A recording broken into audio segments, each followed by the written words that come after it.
Hi, are you tired of talking about racism in America? Well, as a black man in America, I can definitively say we're tired of having to deal with racism. Now, that's not my original thought. That actually came from Jon Stewart, but everyone is saying it over and over again like it's their original thought, so I thought I would just slide that in there. I'm sorry. Okay, the racist. I forgot which racist I was talking about. I don't know if I'm talking about Newt Gingrich, Stephen Miller, Steve Scalise. I don't know who I'm talking about because there's so many racists in America. It's really kind of hard to keep up. But the racist in chief, the white supremacist in chief, Donald Trump, shot off this tweet earlier today, and this is what he said, quote, "The Squad is a very racist group of troublemakers who are young, inexperienced, and not very smart. They are pulling the once great Democratic Party far left and were against humanitarian aid at the border and are now against ICE and Homeland Security. So bad for our country." Oh man, listen, there's a lot going on in this tweet, Donald Trump, but let's start with the inexperienced and not very smart. I mean, for a guy who has the reading comprehension skills of a sloth and the communication skills, well, let's just leave it there. You know his communication skills.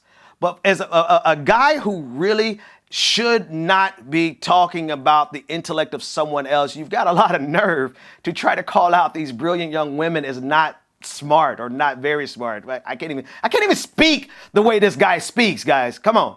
Help me out here. Can we need a Donald Trump translator. Like, we need someone who can take his tweets and actually just put it into a coherent sentence so we can understand what the hell he was talking about in the first place. But I digress.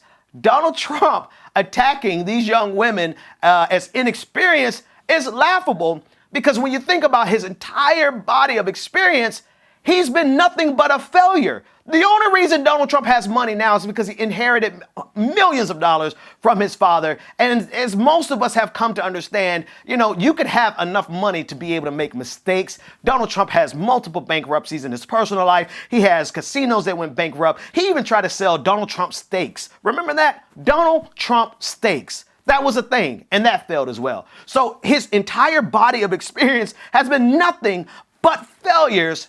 But he wants to call the Squad, Ilhan, Omar, Alexandria Ocasio-Cortez, Ayanna Pressley, and he wants to call them failures or inexperienced. Get the hell out of here, Donald Trump. Last but not least, he's trying, I think Donald Trump believes. Now, in an earlier segment, I said Donald Trump is not being strategic. This tweet is actually a strategy from him. This is strategic. He's trying to chip off those remaining Dixiecrats in the Democratic Party that are tired of talking about race, which is why I started off with that quote from Jon Stewart.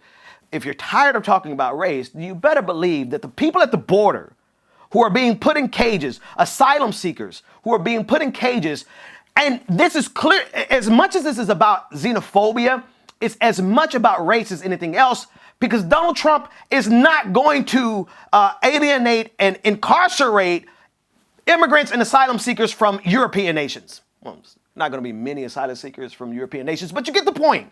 The point is that he's not going to do this to white immigrants or white asylum seekers, right?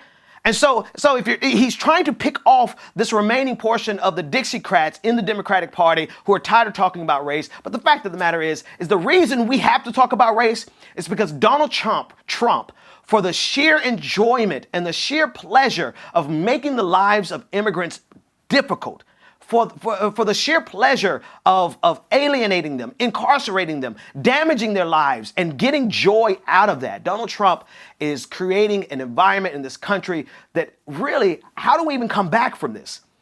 Donald Trump is willing to destroy this country for the sake of cruelty, or as Adam Seward said, from The Nation, he said, the cruelty is the point.